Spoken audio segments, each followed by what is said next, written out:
Sims Complete fans, we are back again. Big Phil and I ready to finally do the quarterback rankings for this 2024 draft class.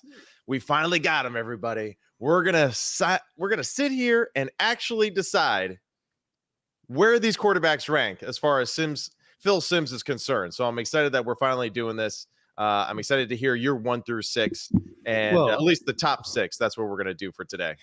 Yeah. So why this? Oh, we're going to finally. What's all the dramatics about? Well, you know what the dramatics are about. I've been asking you to do this for like 3 months now. Okay. So, well, you know what? I wanted to gather more information. Is there anything with like trying to know what you're talking about? Hey, is it okay for you to make a ranking and then gather more information and then re-rank and then change the ranking? Is there anything wrong with that? Yeah. You know, I listen. I don't do that crap. Okay. Yeah, I'm not okay. I'm gonna change my rankings. I just found something new about this guy. He likes dessert, so I'm gonna rank him second instead of third. Oh, what the hell? God forbid, you know. I mean, God forbid. Oh, well, that's why you gather their information first and then you rank them. Okay. Well, the whole season when we did the show together, right, you were saying this team's really good. And then I gathered more information and now I realize they're not that good. And you know what? That's what happens when you do evaluations. All right. It's okay. It's okay to change your mind, player. Is that supposed to be funny? Look at that. You didn't even know what to say. Of course I did. I was just playing to the camera. So, right. All right, come on, let's go. Let's talk about these quarterbacks, where we think they're going to go and how we perceive them. It's not the way we think the draft is going to go right now, just how we ranked them. Okay. So are you ready? Yeah, I'm ready. All right. Who you got? Number 1 quarterback in this year's draft class, Big Phil. Who you got? Well, this shouldn't count. You know, we both have Caleb Williams. So. Dude, I'm not sure about that. My quarterback is actually it's Caleb Williams too. It's Caleb Williams. Yeah. Oh, I was gonna say, good for you. That'll create a little noise. But Caleb Williams, well, we know everything. Tons of starts, controls the football great. I never saw him. I don't think I even saw one play where the ball got away from him. In other words, if he threw an incompletion just because his maybe the way he judged it was wrong, but very accurate. Big guy, plays big hands. I think, Matt, my last thing is saying about him, I think he wants to play from the pocket, but, you know, he has a great ability to move. And USC's offensive line was not that great, so he had to move around more than maybe people like, but I think he'll figure it out pretty quick in the NFL. Yeah, I mean, I think it's clear cut that he is number 1 in this year's draft class. I don't think it's honestly even close. I really think that he's one of the best prospects that we've seen and really the closest comparison that we've had from a prospect to a Patrick Mahomes, who is the best quarterback in the NFL right now. Right. His motion, his ability to throw the ball with power down the field, with touch, to be athletic, to be dynamic, creating plays off script like everyone is falling in love with nowadays. You know, all of these things are things that Caleb brings to the table relatively right from day one in this offense. A pure thrower. I said in our last show, he's one of the top 10 throwers in the league as soon as he steps on the field on his first Sunday start. So Caleb Williams to me is, you know, a knock 'em dead starter in the NFL. And I think that he is going to have a really good career in the NFL because of his skill sets and because of what he's able to do with the football. Yeah, no doubt. You know, nothing you can really, to me, complain about. We'd always talk, at Notre Dame, how'd that work out? Well, you know, Notre Dame, they couldn't pick up a blitz. I mean, they couldn't get away from the defensive backs in Notre Dame. So that was just a manhandle. And, you know, I don't expect these guys to have perfect seasons. Everybody, well, against this team, they struggled. Well, I don't care how good you are. Patrick Mahomes struggles in certain games. But that'd be my last thing. When I remember watching Patrick Mahomes college tape at Texas Tech going, man, you know, it's pretty exciting, but is this going to work in the NFL? And now just think, here we are 7 years later, like that's the guy we're looking for now that can do all these things. So, yeah, he has those traits. I would say his college tape, watching him, was better than I saw at Texas Tech.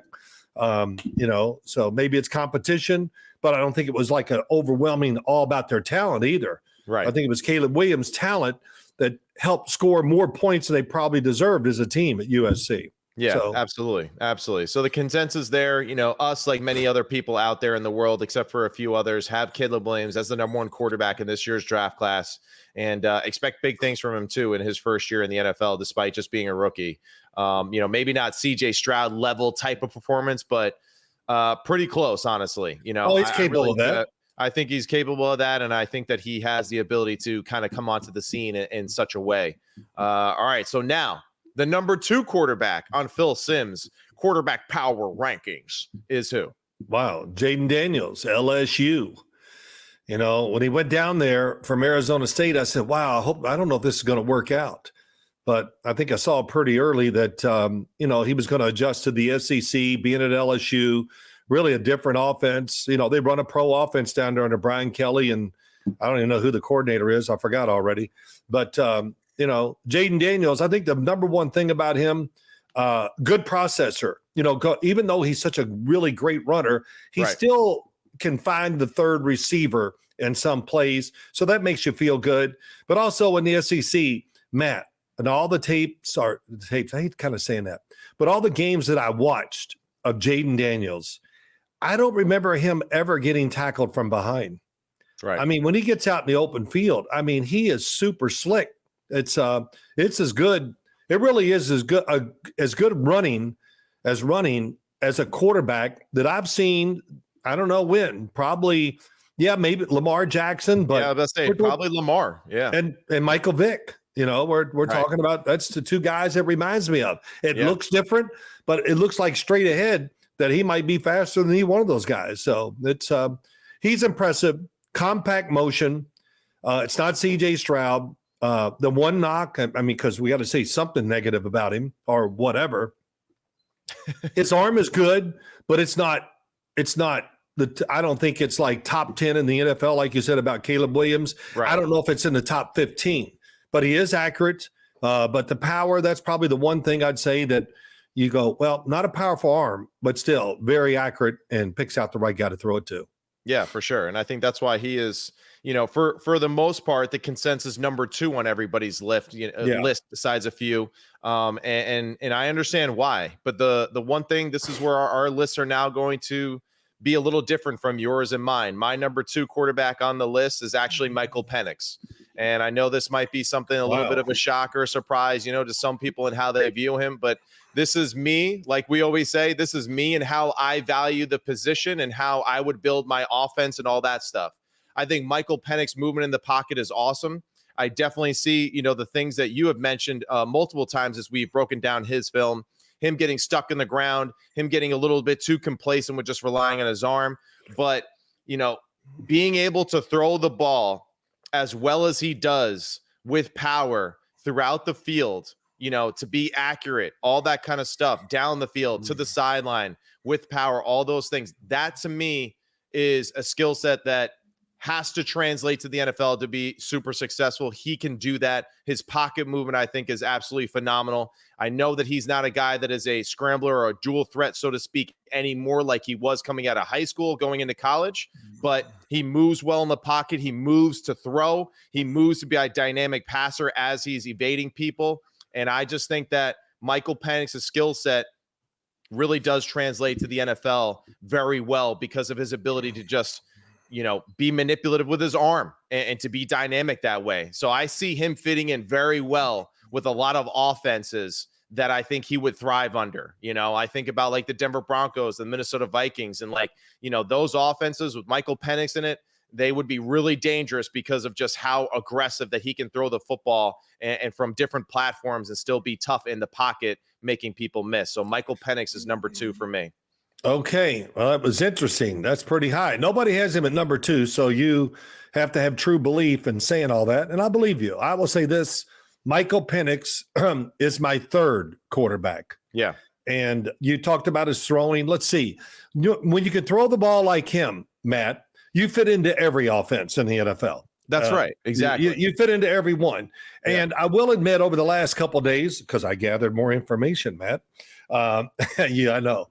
But I did change a little of my thinking with him because I saw more of what I was really looking for. I watched more games, saw a lot of throws, but he didn't hang on his back foot. He really got through the football, gave him a higher release. He was extremely accurate.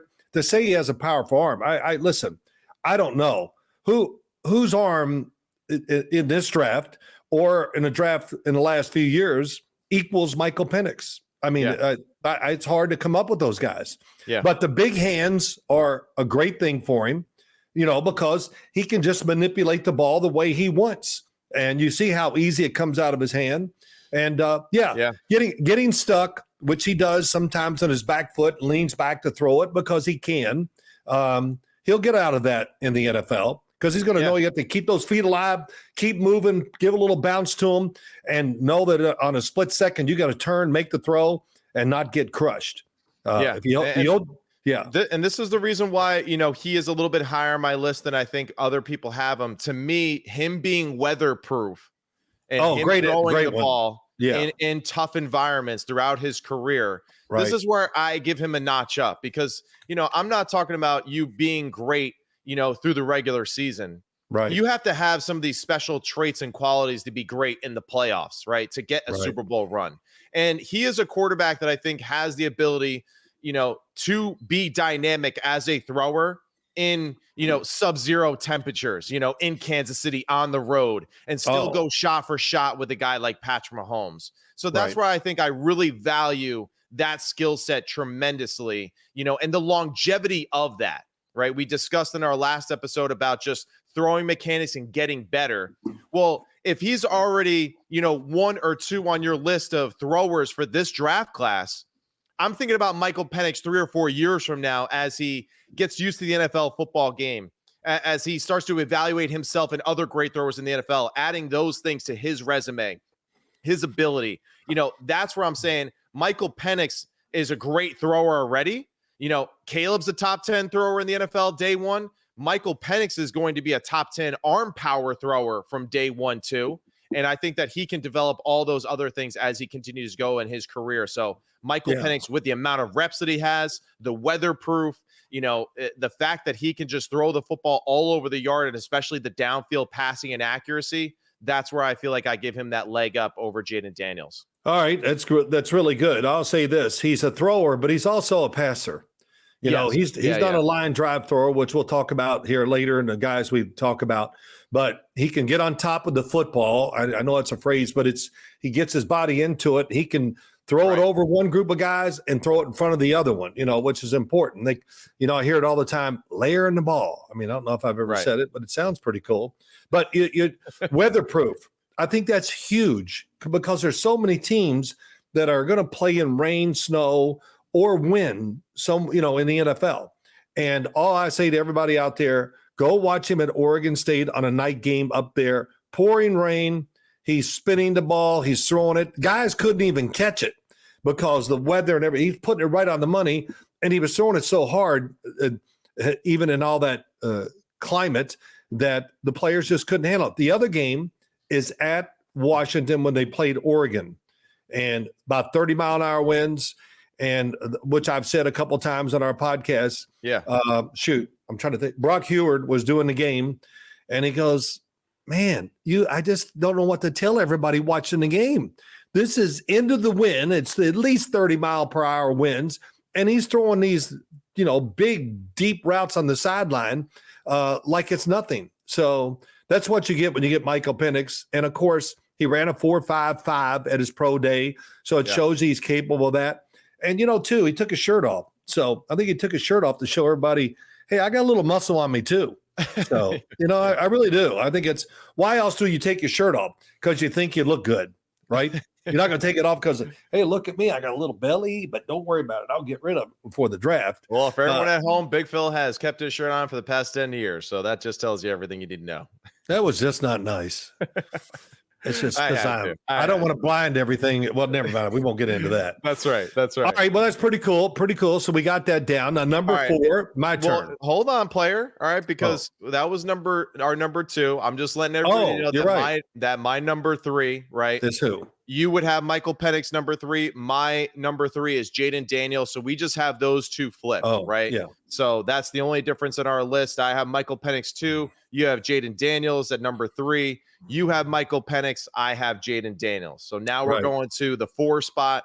I agree with you too on everything with Jaden Daniels and all that. So that's why, I have him in that top 3 ranking too. I just switched around Michael Penix because of the things that I just alluded to. But now at number 4, who do you have, Big Phil? I got J.J. McCarthy, number Wow. 4. Yep. J.J. McCarthy at number 4. Okay. Yeah, and I think J.J. McCarthy, well, I won't talk about where he's going to go, but where I think he is, I don't know. That'll be just throwing darts at the board. You never know about all this stuff. But J.J. McCarthy, I think the more I've watched him this offseason, the more I appreciate what he does. First and foremost, I know you've said it, my other son has said it, but yeah, he had limited throws in games a lot of times. Yeah. And I'll just say this, doing both in my career in high school, college, and even the pros, throwing less is not as easy as, oh, well, he didn't have to throw it much. Well, that's hard because now you got to be more precise. You don't have time to get in rhythm. You can't throw incompletions and go, well, it's second down. I don't care. We'll throw a couple more and see how it goes. So I appreciate that. He's got a strong arm. There's no doubt he can run. I read something this morning, and Matt, everybody has their own opinions, but somebody wrote that, his arm strength, that you got to worry about that. That's the last thing I worry about with him. He throws one pitch, right? And that's a fastball. Right. I mean, it's hard to find passes from him that he's just not ripping it. And go look, I know but go look at Iowa and Purdue games where they had to throw it against Iowa to beat them because you're not going to run the ball against that defense. Right. And he really played well. And then against Purdue, he got to open it up too. And he just made a lot of dynamic throws. I know they go, well, those are not great teams. Well, that was pretty damn good. Really, really impressive. Throws well on the run. And there are a few things I'll talk about that bothers me a little bit, which I saw quite a bit of yesterday, which I was like, wow, I didn't see that the first couple of times I watched his, say, top 50 plays. And what are some of those things that bother you? Oh, I was good. Yeah. Well, he gets lined up to say, it's kind of hard to explain. We did videos. I made them. I said, oh, we got to look at this and show everybody. Right. But he's lined up let's just say he's lined up to throw it over down the field to where the tackle or tight end would be. Okay. But he's there and he's in place and he's going to throw a deep sideline route. Okay. And it's almost like he had to go inside out to throw the ball. Right. And he missed every time he did it. And he missed where? Inside or way outside? Because he swung open, or what was he missing on? The thing that I worry about him is what? The ball, when he misses, it's always high. Right. Which is now to the sideline, you get away with it. Over the middle, anywhere else in the field, look out. But yeah, you lose power, you lose direction, you lose spin on the football, and most of those throws went high. Now, maybe I overstated. It's not like it's an alarming thing, but getting in position to throw the pass is just as important as everything else. And so it jumped out to me. So between that, and you've talked about it, he can overstride, which when you overstride, you makes your shoulders go up a little, your front shoulder, and where's the ball going to go? When your front shoulder's high, the ball is going to go high. Right. So there you go. That's my fourth guy. Yeah, that could be something that, I think with mindful coaching and a quarterback coach and offensive coordinator that's aware of that to me is an easy fix for the big part of JJ, right? And his athleticism.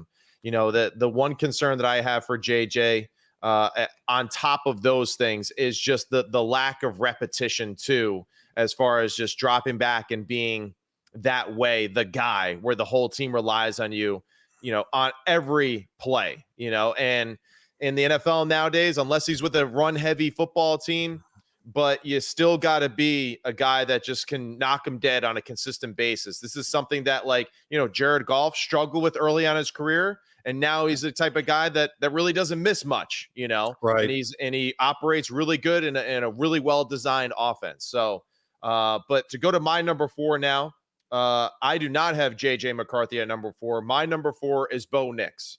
Okay. I put Bo Nix at number 4 because, to me, this is a guy that has as much or more than more experience than any other quarterback in this draft class. I love the fact of just the arc of his story, kind of down and counted out multiple times. JJ McCarthy, it's always been great. It's always kind of been set for him, and all that stuff. I know they lost in the college football playoff, but Bo Nix has been through, he's been through hell, and he's gone through it. and he's come out the other side, as we joke around, like Andy Dufresne, and that's the key, right? Is that, for me, I like that aspect of him a lot, that he's been through a lot at Auburn, goes to Oregon. He deals with 2 different offensive coordinators at Oregon. No doubt he gets a lot of throws, but to throw the ball at 70% completion percentage, to be deadly accurate on the short and intermediate routes, as consistent as they were, to throw the football accurately in a lot of those tight windows because of the way their offense was designed, and also to really be a great thrower outside of the pocket, and very underrated that way. Can he be a little bit more creative? Can he do a little things more off the cuff? Sure, we would like to see that from him, but I think that Bo Nix is one of the most polished quarterbacks, as far as checking every box you want to see in a quarterback in preparing for the NFL. He just doesn't do anything at a super elite level that's super sexy, to the eye when you're watching him, to the normal fan, right? He doesn't have the cannon like a Michael Penix or a Caleb Williams, but he does everything really, really well. Super solid all around. Again, I commend him on just the fact that when I watch his film, he's one of the few quarterbacks that I think too consistently you see him going through multiple reads throughout the game. 1 to 2 to 3, 1 to 2, 1 to 2 to 3, scramble, move.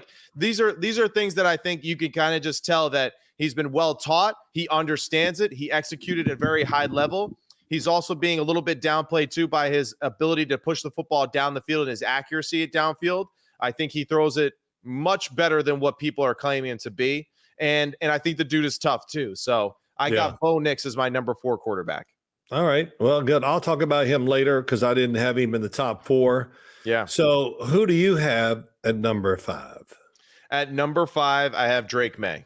Number 5 is Drake May to me, just because, this was tough. I kind of went back and forth with Drake May and JJ in this way for the 5-6 position. But, with Drake, I just feel like he has the potential of a higher ceiling with his physical attributes, being big, strong, fast, a little bit more mobile too, as far as his athleticism, can throw with his body contorted in funny positions very consistently too.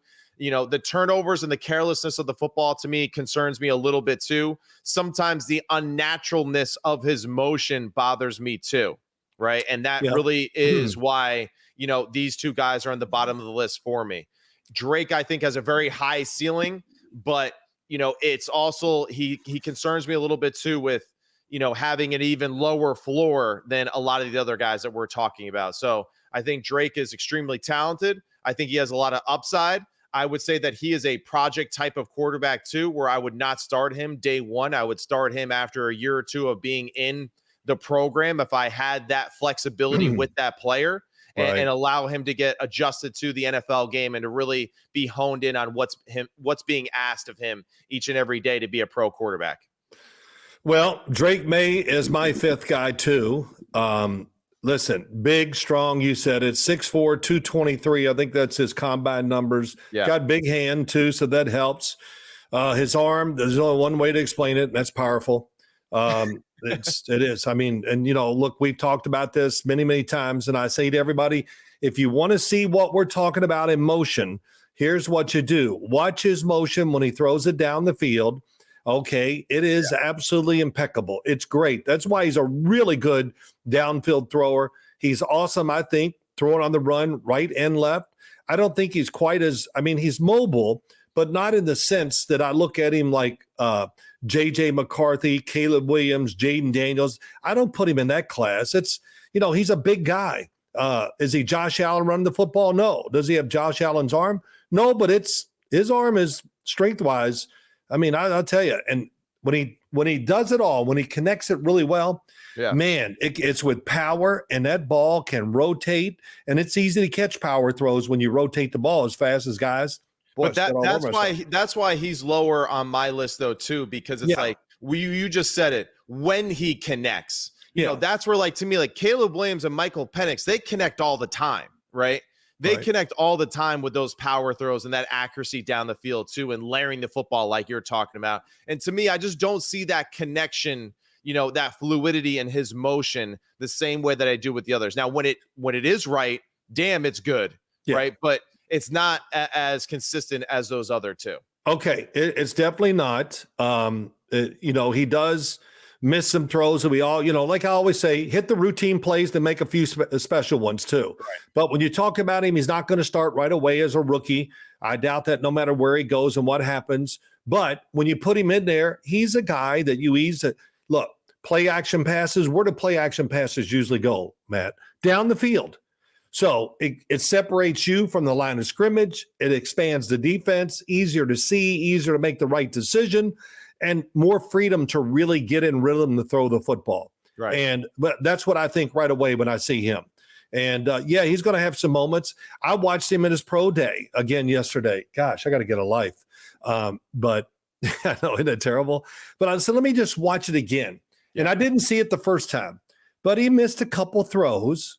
And it's not that he missed them, because I don't care about completions and incompletions at pro days, but it came out of the side of his hand. Right. And, I was like, wow, how could, I just can't imagine. Kind of like over rotating his hand as he's following through, and it's kind of sliding off like, his pinky a little bit too quickly. And that's why it kind of spins a little funny. Well, the nose of the ball goes down, and where the hell's the ball going? It's going down. But it wasn't like I went, oh my gosh, he corrected it. I think he had like 2 of them in the workout.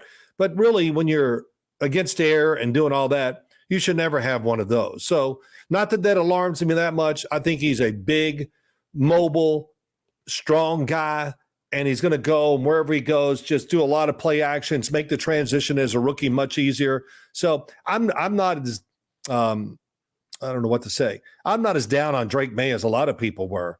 Yeah. And but it's a good quarterback class. I think the more I watch him, the more I'm starting to believe it's even better than I probably gave it credit for, 2 weeks ago. But Drake May, number 5. All right, number 6. I got to remember who I got. Well, I got one left.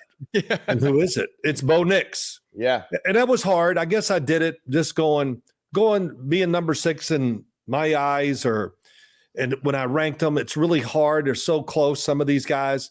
But you said it, experience, great decision maker. I see elite throws every single game, not some. And I don't see 1 or 2. I see about 5 elite throws. How the hell is he number 6 on your list then? Just because I'm looking at like Drake May. Let's put it that way. I would have switched them if I was doing anything. Right. But I guess I was going for, if it all hits, Drake May's just physically maybe a little better. Right. Size, not mobility. That's the other thing. Bo Nix runs well. Right. And he can throw off running right, running left. He can throw from the right hash to the left sideline. So I think the arm strength thing, I try not to say it too much because I think it's extremely overrated with him. Mm-hmm. And I think he's going to be a really good NFL quarterback. Look, his dad's a high school coach. You can tell on the field when he's playing at Oregon these 2 years, he's in control. He's the man. It's really easy to see. All right, but you have Drake May and Bo Nix on the board still. Your team is up drafting. Which quarterback are you drafting? Well, what team am I?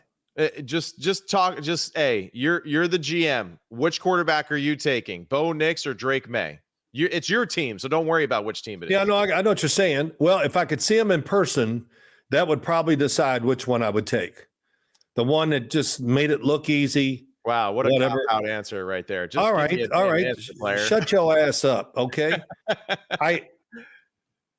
It's tough. I guess. Hey, look, I'm ranking him number 5, so I'd have to take Drake May over Bo Nix. You would, okay. Hey, we'll see. I think when you look at these teams, they're going to try to draft somebody that really fits the profile they want, and that's where it gets a little tricky judging these quarterbacks. Right. I think you got to look at teams and go, this fits him, this team fits him, whatever. Yeah. And hey, a guy I know very well. We were in the same draft class. Would Joe Montana, would he have loved playing in up here in New York instead of San Francisco? Would you change your opinion maybe of him if he had to play in Green Bay, New York, all these cities where you could Buffalo?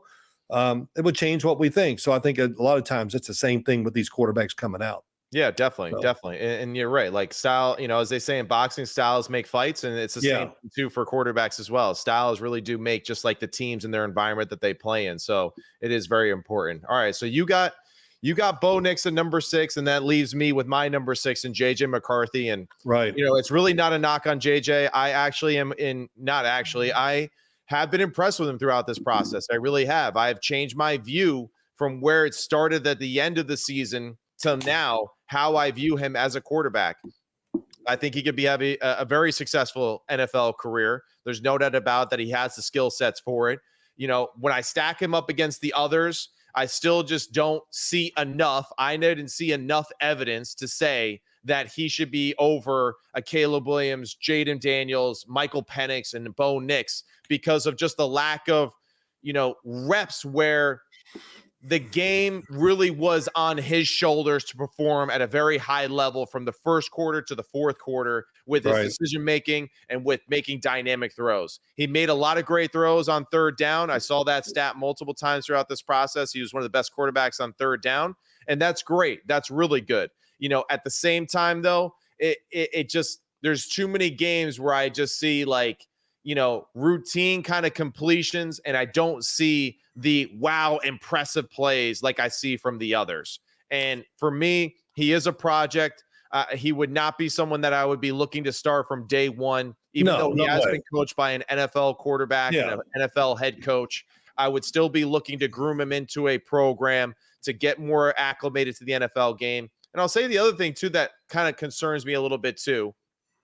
And not to say that he's like this player, but, he kind of has like a Zach Wilson look to me on the field. He looks athletic, to a degree, but he kind of looks small little to me at times, and Wow. that's where I think with Drake May, I move him up over JJ because I know that, as you would say, size is, It's a it's a talent. skill. It's a Yeah. talent. It's an advantage to be big and strong in the pocket in the NFL. And Right. for JJ, I think he kind of plays smaller, at times to me. That's how I saw him at Michigan. Now, when I saw Michigan's team on the field, I Yeah. realized why he looked small, because everyone would look small on that damn team because Yeah. of how big they were. But he plays a little bit on the smaller side for me. I don't really know how well he sees down the field consistently, the way that I've seen other guys in this draft class. And I think those two things concern me, as far as the evaluation and where I put him at this number 6 ranking. All right, I understand that. It's hard to argue any of those points, and he's progressed. Like in my mind, I've said it many times. I kind of want to, it's like a sin, so I want to get it off my chest.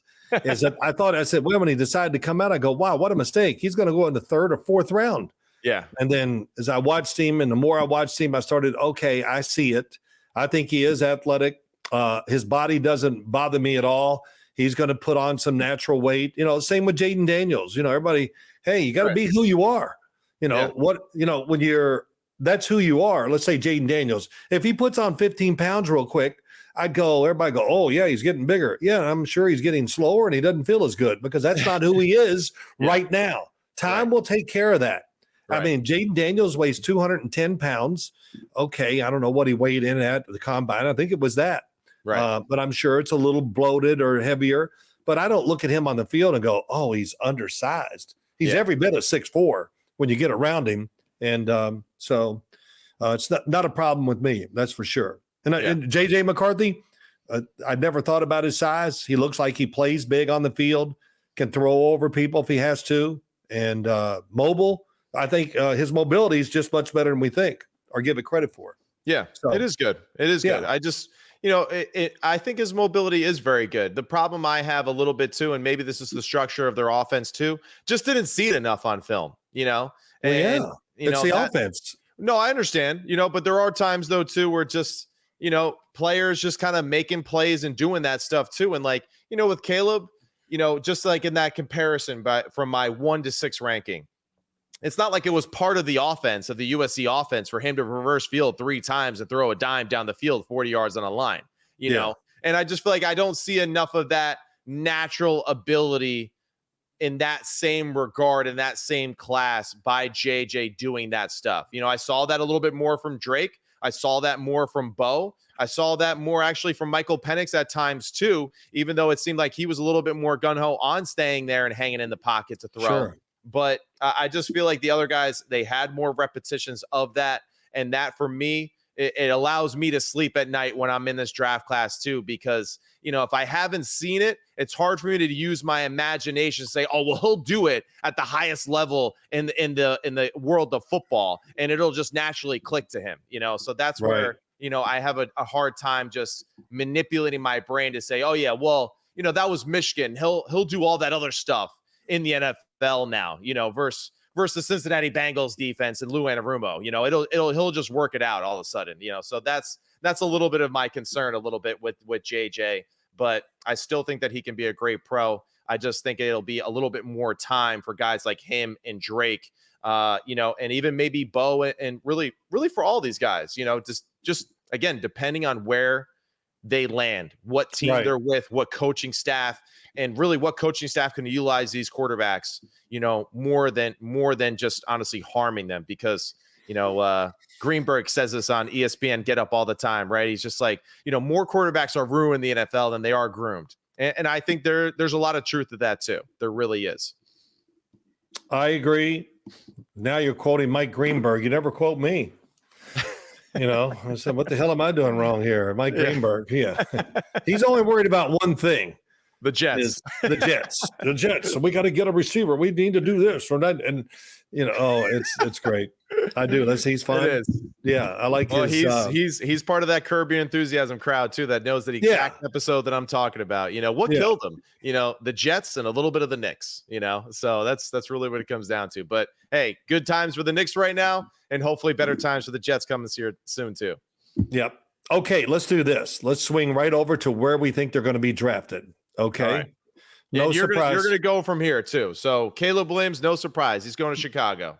Jaden Daniels going to Washington. Guaranteed. Okay. Guaranteed. You're saying his name's on the piece of paper ready to go. Oh, well, it's going to be the last second because we're listening to trade offers. Who's going to do it? And he could be somebody's trading in, and no, they're going to take Jaden Daniels.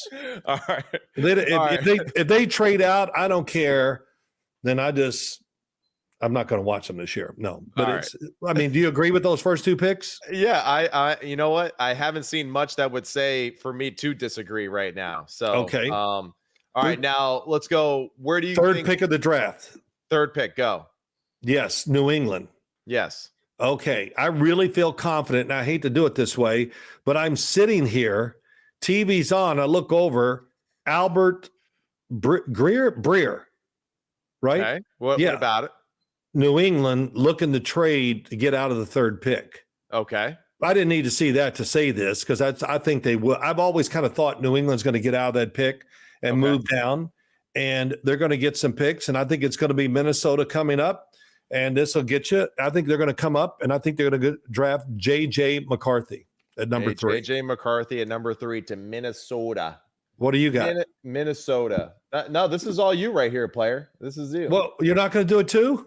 No, because I honestly didn't prepare for it, so I'm not doing it. Well, oh my God. So we got to give you a big notice to where you think these guys are going? Jesus. Okay. So, let's go to this. So the fourth quarterback taken in the first round. Yes. New England traded with Minnesota, so they got picks 11 and 23. Okay. Right? Okay. And so New England now, with the 11th pick, is going to take Drake May. 11th pick, they're taking Drake May. Okay. I think it's a good fit. I think when you think about their team, they need a quarterback. You got Gerard Mayo, defensive head coach. Mm-hmm. I'm sure he's still going to help out on the defense. And Alex Van Pelt is the offensive coordinator. What did he do at Cleveland with, last year with what they did on offense? A lot of play action passes, get the football down the field, really make it easy for the quarterback. And run the ball. Yep. Yeah. Run. So just balancing it out, not going to get in the shotgun and throw it every down. Yeah. So who does that sound like? To me, it sounds like Drake May. Okay. Yeah. All right. You agree? You like that? I do like that a lot. I think, well, it's great for Drake too, because I do think that it's going to be a good combination too. And I think he kind of fits to that New England environment with his size and strength too. I think that plays into being a good New England Patriots quarterback too, because like you said, with Montana and San Francisco, I think Drake would fit very well into that Right. environment late in the year too, and be able to throw with power and accuracy down the field when the weather isn't so great. So I do like that pick. All right, so now the fifth quarterback, who's that? I'm going to go Michael Penix. Okay, to where? To the Las Vegas Raiders. Wow. I know it's kind of out there, and I think your brother Christopher, I think he might have said this too, but I just feel, hey, you get him, you're indoors, who you play against, right? Boy, I just, to me, it can work. I'm sure the Raiders would love Jaden Daniels, Antonio Pierce recruited him to Arizona State, all that, but there's no way you can get up all the way to in position with the Washington football team to get him. Okay. So Michael Penix indoors with the Raiders. I know they need other positions, but they drafted in the first round last year Tyrese Wilson, who's a really good defensive end who had foot injury, finally came on. Of course, they got Max Crosby, so they got they got the makings of it. I think the defense is going to be so much better. But Michael Penix throwing the football, wow! I look at it and I kind of like it. Could they move down and still get him? Maybe if you want to play that game. So interesting pick, though. What do you think about that? I like that pick a lot, and I like it too in the sense that, you're getting a quarterback that, like we mentioned earlier, is weatherproof. It can go shot for shot with you against some of the more aggressive teams that are in that conference. And of course, especially in their own division too, with what Sean Payton's doing, with what Mahomes and Reed are doing, with Harbaugh and also to Herbert. I think Michael Penix being added to that. We know that Antonio Pierce wants to run the football and be physical at the line of scrimmage. And I think Michael Penix would fit extremely well into that type of environment too, with that play action passing game, like you saying, for Drake May in New England. I think Michael Penix would flourish in that type of world and being able to throw the football aggressively down the field. Very similar to how we saw the Kansas City Chiefs adapt, who they were offensively late in the year to make the Super Bowl run, and just playing off the physicality and then just precision passing down the field. I love that Michael Penix pick to the to the Las Vegas Raiders. Yeah, we'll see where that goes. Then the other one I looked at, and I'm not looked at, but now I'm going to take Bo Nix. He's the sixth quarterback that could go in this, and I have him going to the Denver Broncos. But I don't have him going. I think the Denver Broncos look at it and see Bo Nix there and go, who else in his first round, or who do we have to worry about picking Bo Nix? And I don't know if you have to worry about that. So they can move down, get some extra picks or something like that, and take him. And he fits Sean Payton. I mean, I don't know what else to say. Smart, going to delegate, knows how to run the offense, control it. Sean Payton, oh my gosh. He wants you to check into the perfect play every time. And you got to do it in time. So you got to look at that clock, know that offense inside out. And, of course, everybody always says, well, this is good, the modern-day Drew Brees. Well, I don't know. Drew Brees was really damn good. So, well, if they find the modern-day Drew Brees, then it looks like it's good days coming for Denver. And that's a Hall of Famer, when you get a modern-day Drew Brees. Yeah. But, so it fits everything that I think Sean Payton wants to do. And it won't be like we got to rush him in there either. Yeah. So, Jared Stidham, he knows Sean Payton, played with him last year, played some games, played solid. Right. So I would expect him to be the guy. And then if it ever got to a position where they can make the switch and know that they're going to get better because of that, then that would be the time he would come in, probably somewhere in his rookie year. Okay. So what do you think about that? I love that. I mean, really, just from my experience, a small cup of coffee at a rookie minicamp with Sean Payton in the when he was with the New Orleans Saints, I was in, let's say, 6 meetings with him and the offensive coordinator and Lombardi and those guys, and just listening to what they say and how they kind of go through this information and getting their quarterbacks prepared. I was like, well, damn, I would really hope you guys sign me, because this sounds like a lot of fun to learn it and to play the position under you guys, because of just how well thought out these things are. How much time that goes into creating this offense to make it quarterback friendly, to make it aggressive, to make it well thought out. So things are really layered each and every play, that build to the next play. He's not just calling plays and just saying, hey, let's just see if this works. There's there is a certain symphony or chemistry to what he's trying to do to build plays out as the season and as the game goes. Oh And, yeah, I think that'd be great for Bo. I really do. And the library of plays is really big. It's endless. It is. What you saw, and I've told this story probably he's got to the you. Library of Alexandra. Oh yeah, he's got it all. Yeah. But I called him one night when I was doing games. It might have been a Thursday night. I don't know if it was whatever. So I called him because I'm just kind of looking for little thoughts and hear what's going on. Yeah, so it's like 11 o'clock at night, their time down in New Orleans. Call his cell phone. He picks it up almost immediately. Hey, how you doing? Hey, how are we? And I said, I hope I didn't, he goes, oh no, we're all sitting around, got my feet up on the desk. We're watching film. We're trying to come up with a couple more plays. And I just love it. But it's, the end of the week, the energy it takes to get the team ready every week. And there they are. We're just looking for something new, whatever. Yeah. Probably looking at 1950 games and go, what do they run there? It's for sure. But he's that type of guy. And so that says why he likes to put so much on the quarterback. Yeah. Because, Sean was a quarterback too at Eastern Illinois. I think he played over in Europe for a year or 2 years. So, he thinks like a quarterback. And he kind of runs his offense like, well, that's really me out there, not them.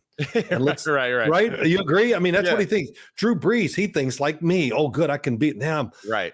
Drew completes the pass. Yeah, it felt good. Drew, way to go. Let's go to the next play. And he's got that good mix too of just like the Bill Parcells background too, where he kind of has that old school toughness and like I don't give a damn attitude too. So I think that's why his teams always have a little bit of an edge. Whether his players like him or not, doesn't matter. He gets his teams ready to go and he definitely knows what he's doing. So, well, they're not going to listen. I like that pick a lot. We talk about this with the quarterback and all that. The one thing he always does, though, he's going to run the football to keep the team balanced and keep his team tough. Yeah, what you have to do. Well, he's a coach that he's really going to do whatever he needs to do to get the damn W. Oh yeah, right? That's right. And that's what great coaches do. They adjust and they find ways to make it work for what they got. And I think for Bo, he'll be creative in making sure that he can ease him into the position and then eventually, be able to let him go because he's just going to keep building on those things and teaching him that way, And, hey, good for Bo, man. Lucky you, Bo. And I think he would value a guy like Bo because he just wants a good soldier. That's something that I think people forget about with Drew Brees. Not to say that Russell Wilson wasn't a good soldier, but he was a different stage in his career, when these two met, But Drew Brees, like when you hear the stories about him, dude was just a soldier, clocked in first, clocked out last, and just like was always there just on it. And I think Bo has kind of shown and displayed a lot of those things as you listen to his story from Auburn to Oregon and how he's kind of become that. And I think that would be a match made in heaven for those two. You said earlier about all he went through at Auburn and now he's at Oregon and how that all fell in place for him. It was all good. And I always say this, and I love the quote because I think it's true. Terry Bradshaw once said, to be a successful quarterback, first you got to go to hell. That's and then you can go to heaven. But it is a tough learning period for all quarterbacks. I mean, the game, no matter what, even once you're a veteran, it's still tough. Right. But you gotta be able to withstand adversity and then hang in there and just make it work if it's possible, which most of the time it is. Which you displayed in your own career too. Sometimes adversity. Yeah. Well, sometimes more often than not in this New York media. So okay. Well, I didn't. Well, it's a different world. Just take the goddamn compliment, Phil. All right. Jeez. As I always say to you, shut your ass up. Okay. No, so we kind of gave another thumbnail sketch of the quarterbacks. I had the courage to say where I think they're going to be drafted. You didn't, so I understand. I don't blame you. I just don't give a damn. You can keep playing that game. I don't care. I'm honestly over it now. I just want to see what happens this weekend. Well, you're the one that said to me, "Come on, and I'm like, okay, all right, let's do it." I wanted you to rank them, Phil. I did. Care. Yeah, good. I don't care where you project them to go after you talk to all your friends in the NFL who've told you where some of these are going. Whatever, Phil. You're on the phone all the time. Like, oh, so what do you think? What do you think? Tell me. Yeah. Hey, I can honestly say I didn't call one person in the NFL for any info. What are you rolling your eyes for? Who in the hell do I know? I don't know anybody. Yeah. I don't know anybody. You don't know anybody? No, not to where I could call them and ask them questions like that. All right. Sure. Uh, okay. Well, all right. I guess I'll go to confession this week for lying. I don't know. Yeah. Okay. You're such a jerk. It's All all right. right. Well, anything else? Let's go. You got That's anything all we else to got. add? I'm just so proud of you for finally, just having the courage to rank them. Really proud of you, man. You did it. It wasn't that painful, right? And we're going to be back. Me and Big Phil, we're going to go to the studio. We're going to break down some film. We're going to go through some more of the stuff that they've shown on film here coming up soon. 'Cause I Right. know we're excited to do that. We'll do that post draft too. So we'll be able to kind of talk through those plays and discuss, whether or not those things or those attributes really fit this offense, or maybe where those coaches are going to start to add those attributes to their offense because of who they drafted. And I Right. think that'll be exciting too, to kind of play that game a little bit. But Well, it's good always episode, big guy. yeah, it's always exciting just to talk with you, Matt, and have you disparage me and say bad things about me, but it's okay. Unbelievable. That's what children do. Well, I'm never going to go up and do what dad did. Yeah, okay. I know that story too. I did it myself. So Yeah, that's all right. Well, I played football and now I'm in media too. So there you go. That just tells you everything. yeah, it does. It's all good. All right, Matt. All right, Phil. Next time. Next time. I'll see you next time, player. Yeah, all right. see you next time. Thank Toodles, you to baby. Bleav. Thank you to Bleav. Sims Complete, Instagram and Twitter. Phil Sims on Instagram and Twitter. Hey. And then follow us on YouTube and call Phil and ask him some questions. All right. We'll answer some fan questions. Let's do that. Yeah, Okay. you the I see man. you. Goodbye. You're the man. Have a good day.